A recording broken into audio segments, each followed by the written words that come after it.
Bonjour, bienvenue au Cégep de Trois-Rivières. Maxime Marquand, professeur en entrepreneuriat. Aujourd'hui, je suis en compagnie de David Ayotte, chargé de projet chez Pagé Construction, qui va venir nous parler de ce qu'est l'intrapreneuriat. L'entrepreneuriat, c'est quand même assez particulier parce qu'habituellement, les gens qui sont intrapreneurs ne savent pas vraiment qu'ils font de l'entrepreneuriat, puisqu'ils font ça au sein d'une autre organisation. Donc, on va essayer de regarder avec David à quoi ça ressemble dans le concret et quelles sont les similitudes entre un intrapreneur et un entrepreneur qui a une entreprise à son compte. Alors, bonjour David. Bonjour Maxime. Merci d'être avec nous aujourd'hui. Ça fait plaisir. Pour commencer, j'aimerais ça si tu pourrais nous faire un petit résumé de ton parcours depuis les années où tu étais au Cégep, par exemple, jusqu'à où est-ce que tu es rendu aujourd'hui. Je te dirais, moi, j'ai commencé mon Cégep en 95 ici à Trois-Rivières. J'ai fait de 95 à 97 l'option ressources humaines avec profil d'administration. Fait que les maths sont un peu là-dedans. Écoute, la raison pourquoi je suis là-dedans, c'est que je ne savais pas trop dans quoi m'en aller. Donc, ça ouvrait quand même pas mal de portes. Je savais que je voulais aller à l'université. Fait que c'est ça, j'ai fait ce profil-là. Ensuite, je suis rentré à l'université à Sherbrooke en 97. Et puis, j'ai fait un bac en administration avec une option en gestion de l'information des systèmes. Ça, en gros, c'est vraiment la gestion de base de données, puis un peu d'informatique reliée à l'administration. J'ai fait un stage coopératif, des stages coopératifs dans le cadre de mon programme qui ont été bien gros axés sur l'informatique. Puis quand j'ai terminé mon baccalauréat en 2000, j'ai commencé comme administrateur de réseau et consultant en informatique pendant 2 ans. Suite à ça, la compagnie elle a fermé. C'est une petite compagnie ici à Trois-Rivières. Suite à ça, je suis rentré chez Cintra. Quand j'ai commencé chez Cintra à Notre-Dame-du-Bon-Conseil en 2003. J'ai été engagé pour m'occuper de l'informatique là-bas et des comptes recevables. Et puis, je te dirais rapidement, là, j'ai eu comme un peu la piqûre où j'ai été très intéressé par le monde de la construction. Fait que je te dirais après 2-3 mois, j'ai déjà demandé, mettons, à savoir si c'était possible pour moi de m'en aller du côté plus des travaux, du génie civil que du côté administratif. Et puis, en discutant avec les patrons là-bas, ils ont décidé de me donner une chance. Fait que c'est comme ça, en fait, que j'ai commencé. J'ai commencé avec un estimateur senior. J'ai été comme son bras droit pendant 1 an. Et puis, j'ai fait de l'estimation avec lui pendant 4 ans pour, après ça, devenir gérant de projet. J'ai été gérant de projet pendant plusieurs années. Là, je suis maintenant chargé de projet. Mais c'est pratiquement la même chose qu'un gestionnaire de projet. En fait, là, mon quotidien, mon day-to-day, c'est la gestion des opérations des projets de construction. Pour donner un exemple un peu de ce que tu fais, c'est toi qui as géré le projet qu'il y a eu sur la Rive-Sud à Saint-Grégoire, qui était quoi, une douzaine de kilomètres de long, beaucoup d'employés aussi, Oui. de sous-traitants, de contracteurs qui venaient travailler là-dessus. J'aimerais ça que tu nous parles un peu de ce projet-là. Oui, effectivement, ce projet-là, c'est un projet quand même assez particulier. Je dirais que c'est probablement le plus gros projet des 30-40 dernières années qu'il y a eu en Mauricie, centre du Québec. C'est un projet de 40 millions qui était la construction d'un échangeur, en fait, à Saint-Grégoire. Ce qui est particulier sur un projet comme ça, effectivement, c'est la quantité de personnes qu'il y a de plus. Il y a en moyenne peut-être une 50aine d'ouvriers au chantier à tous les jours, incluant les sous-traitants. Peut-être 75-80 dans les pointes. Qu'est-ce qu'il y a de particulier sur ce... C'est en fait, c'est comme plein de petits projets qui font un gros projet. Okay. Quand on regarde ça un peu, c'est que, en fait, c'est que, mettons, dans le monde de la construction, si on appelle ça des équipes de travail, c'est que tu as plusieurs équipes qui travaillent en même temps sur un gros projet versus seulement une équipe ou 2 sur des plus petits projets. Fait que ce qu'il y a de particulier là-dedans, c'est justement ça, c'est la coordination, mettons, de toutes ces équipes-là pour être le plus efficient possible là, dans la planification du temps et de l'argent au niveau du projet. Ce projet-là, ça a été un projet qui s'est échelonné sur 2 ans. Fait que c'est ça. Écoute. C'est quoi les bonnes qualités qu'il fallait avoir pour être capable de gérer ça? Parce que pour t'avoir côtoyé quelques fois pendant ton projet, c'était des longues heures de travail. Puis c'était aussi, je pense, de réussir à gérer toutes ces équipes de travail-là pour faire en sorte que personne ne se pile ses pieds puis que tout le monde fait son travail dans les délais prévus aussi. Exact. Juste principalement de bien coordonner pour être certain que quand tu as une équipe, exemple, de pose d'égout a fini, que l'équipe qui pose la structure de chaussée suive, que ton sous-traitant qui fait les bordures de béton suive, qu'il n'y ait pas de temps d'attente, puis que parallèlement à ça, que tu gères c'est principalement gérer le temps et l'argent, mettons, sur le projet pour arriver à son exécution finale.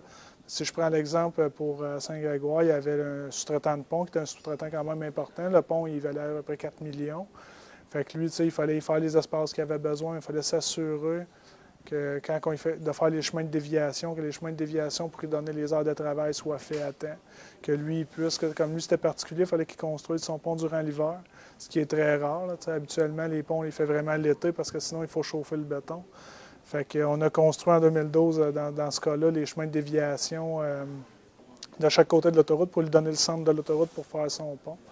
Fait que c'était vraiment de coordonner, mettons, l'exécution de nos chemins en fonction de lui et de l'espace qu'il a besoin, de rentrer, que lui soit en mesure de rentrer aux bonnes dates pour être capable de livrer le pont. Parce que ce qu'il y avait de particulier aussi sur ce projet-là, c'est qu'il y avait un remblai léger. Un remblai léger, c'est habituellement un remblai, c'est quand on remet des matériaux granulaires pour remonter, pour avoir accès à une structure.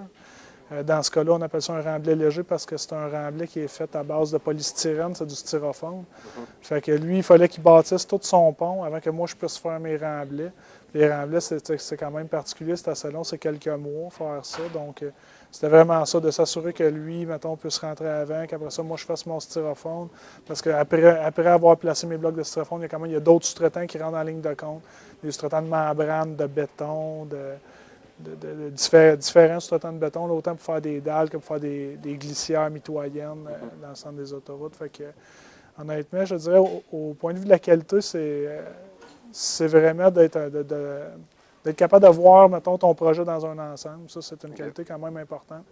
D'être capable de voir les étapes, de voir dans ta tête l'exécution du projet, puis de voir un peu... De te projeter dans l'avenir. Oui, de te projeter dans l'avenir, puis de voir où est-ce que tu vas être rendu.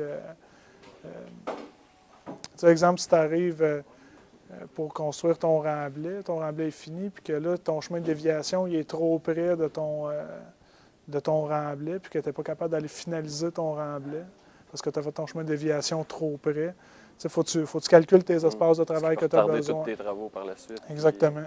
Puis qui peut faire en sorte que là, tu vas être obligé de reconstruire un autre chemin un peu plus large ou de réélargir ton chemin. Fait que, ça, c'est des coûts importants. Nous autres, dans notre monde, la construction, les chemins de déviation, c'est les coûts pratiquement les plus importants qu'il peut y avoir sur des projets. Puis si on prend, sans que tu aies eu ta propre entreprise, on s'entend qu'avec tous ces sous-traitants-là, c'est pas mal tous des entrepreneurs à leur compte. La plupart, oui. C'est quoi les qualités quand tu vois qu'il y en a un qui est bon, qui se démarque des autres? Quelles qualités qu'il y a que les autres n'ont pas, mettons? Alors, la plupart des ceux qui sont meilleurs que les autres, c'est vraiment ceux qui sont, je dirais, à leur affaire, dans le sens que ils s'impliquent beaucoup. Ils s'impliquent beaucoup autant dans le contrôle, dans le contrôle, mais tu sais, quand ils te donnent un prix, quand ils soumissionnent ton prix, mettons, final avant l'exécution, c'est que c'est vraiment ceux autres qui comptent le prix, puis ils s'assurent que le projet se réalise comme ils l'ont compté. Puis ils viennent faire des visites. Je te dirais, les principales qualités, c'est du monde qui sont vraiment à leur affaire, puis qui suivent. Qui sont fiables. Qui sont fiables, oui. Qui respectent leurs paroles. Ouais. Qui respectent leurs paroles, parce que dans ce domaine-là, il y a quand même... Il y a beaucoup de légendes urbaines dans le monde de la construction. Effectivement, puis tu sais, de plus en plus, on est rendu vraiment beaucoup plus à l'heure de l'informatique maintenant. C'est plus dur de moins respecter ta parole quand que tu l'as envoyé par courriel. Ouais. Par contre, le monde de plus en plus demande des courriels pour justement d'être... À force, c'est développé comme un partenariat, c'est gagnant-gagnant pour tout le monde. Tout le temps, moi je pense que c'est une affaire super importante. Il faut tout le temps essayer de gérer de cette façon-là, parce que si tu exploites tes sous-traitants, ça va marcher pour un projet, ça se fait pour un projet, sauf qu'à long terme, tu ne travailleras plus avec, fait que ça va faire grimper tes prix. Dans notre monde, la construction au Québec, c'est toujours le plus bas soumissionnaire.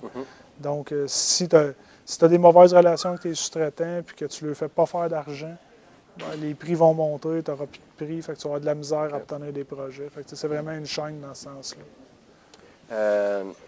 Comment tu as réagi quand je t'ai demandé de venir nous voir aujourd'hui pour parler de l'entrepreneuriat? Est-ce que c'est quelque chose qui t'a surpris? Est-ce que tu te percevais un peu comme quelqu'un qui avait des qualités entrepreneuriales? Parce que, à mon sens, si je voulais t'avoir avec nous aujourd'hui, c'est parce que je considère que tu possèdes pas mal toutes les qualités qu'un entrepreneur a habituellement.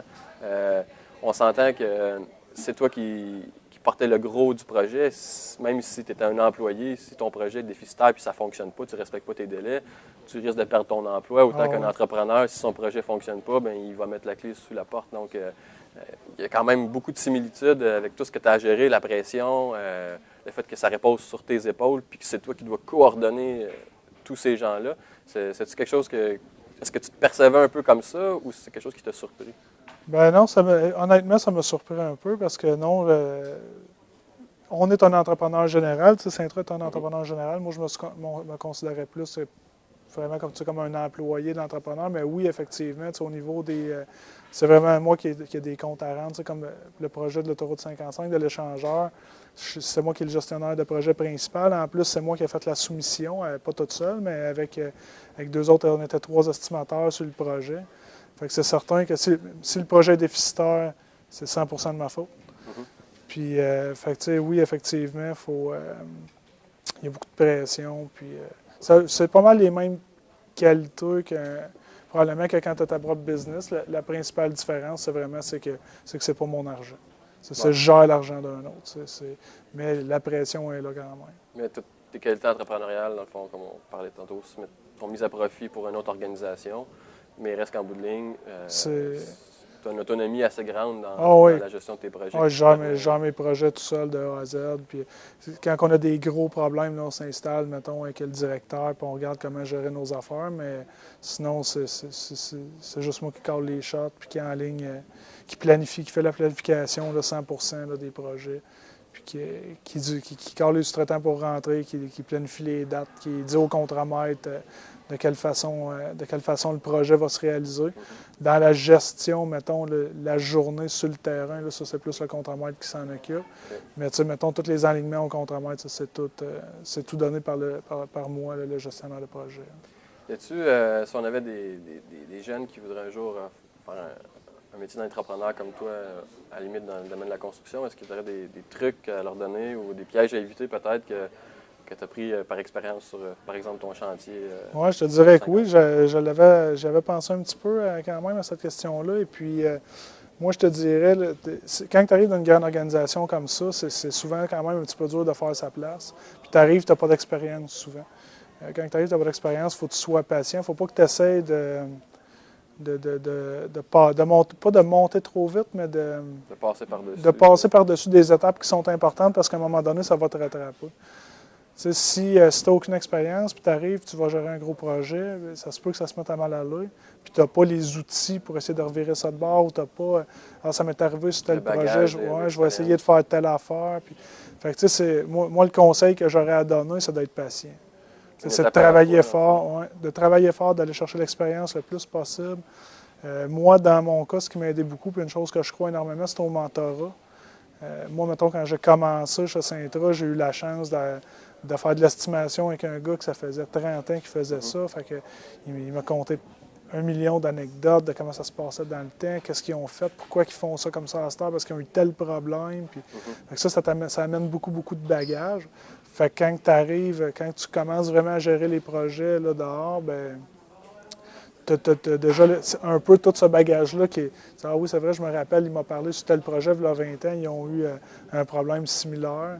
Fait que ça donne des outils. Moi, là, mettons, ce que je pense, d'essayer de se coller à un bon mentor, puis d'être quand même assez patient. Je ne dis pas d'attendre 10 ans. Ouais. Mais mettons, 3-5 ans. 3-5 ans, mettons, là, de belle expérience, c'est très important, je pense.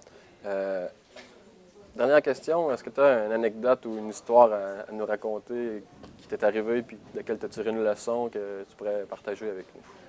Bien, moi, mettons, là, ce que j'ai trouvé, c'est une histoire, oui puis non. C'est en fait le premier projet que j'ai eu à gérer, c'était. Moi, j'ai été nommé gérant de projet en 2008. C'était quand même un gros projet. Puis c'est moi qui avais fait l'estimation parce que j'étais estimateur juste avant de me faire nommer gérant de projet. Puis, tu sais, c'est un projet quand même de 15 millions. C'était une route c'est la route 116 entre Princeville puis Victoriaville. Il y avait un pont, puis là, je me fais nommer gérant de projet. J'ai, à l'époque, 29 ans. J'arrive là sur le projet de 15 millions, puis mon contremaître, mes opérateurs, mon contremaître est 58-59 ans. Il bâti des routes depuis 35 ans. Fait que moi, ce que j'avais trouvé spécial, c'est d'être le boss d'arriver là comme le patron de tous ces gars-là, qui ont, mettons, 20, en moyenne 20-25 ans d'expérience. Puis moi, j'arrive là, j'en ai pas dans l'exécution de projet. Fait que de trouver le moyen d'avoir de la crédibilité auprès d'eux autres. Moi, de l'humilité. Oui, puis tu sais, je pense qu'il faut écouter bien gros. Moi, c'est ce que j'ai fait, puis c'est ce que j'essaie de faire encore beaucoup. Quand on a des étapes plus hors du commun, là, parce que le commun, on sait tous comment le faire, là, mettons, dans notre métier. Des affaires plus spéciales, c'est de prendre les idées de tous les gens d'expérience, de dire, OK, bon, regarde, c'est une bonne idée, puis là, tu regardes, puis tu comptes. Tu sais, mettons, tu comptes comment l'idée elle coûte à réaliser. OK. Puis là, après ça, tu arrives, tu le dis à ton contremaître, puis ça, je sais que lui, il me l'avait dit, ça s'appelait Normand Langlois, le gars, dans le temps, puis tu sais, mettons, moi, je le ferais de telle façon, puis il dit, ouais, mais si on l'essaie de telle autre façon, et pourquoi qu'on le ferait de telle autre façon? Bien, parce que ça coûte 10 000 de moins.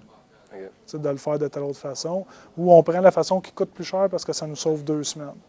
Puis que là, mettons, si on sauve ces 2 semaines-là, en fond, on est serré dans l'échéancier. Puis nous, dans le type de projet qu'on fait, il y a toujours des pénalités de reliées au dépassement de délai. Je te dirais, c'est des pénalités, là, exemple, c'est les contrats d'unitaire des transports qui peuvent aller de 2 à 10 000 par jour. OK. Fait que, tu sais, mettons, comme présentement, je fais un contrat à Shawinigan, la pénalité, si je dépasse la date de pavage, c'est 5 000 par jour. OK. Fait que c'est pas long, là. Tu dépasses d'une semaine, c'est 35 000. Fait que c'est d'aller chercher l'information. C'est d'aller auprès chercher. de ceux qui ont l'expertise. Si toi, tu Exact, l'as pas, exact. avoir Puis même si tu l'as, je trouve que, tu sais, même si tu l'as, puis tu dis, valide. je suis presque sûr que c'est de même qu'il faudrait le faire, mais je pense que d'écouter tes gars, qu'eux autres te donnent leurs affaires, puis qu'après ça, tu dis, regarde, les gars, on a 3 bonnes idées. L'idée qui coûte la moins chère, c'est ça. L'idée qui va la plus vite, c'est ça. Quel qu'on fait. Tu sais, dans le fond, c'est de leur expliquer pourquoi qu'on le fait de cette façon-là.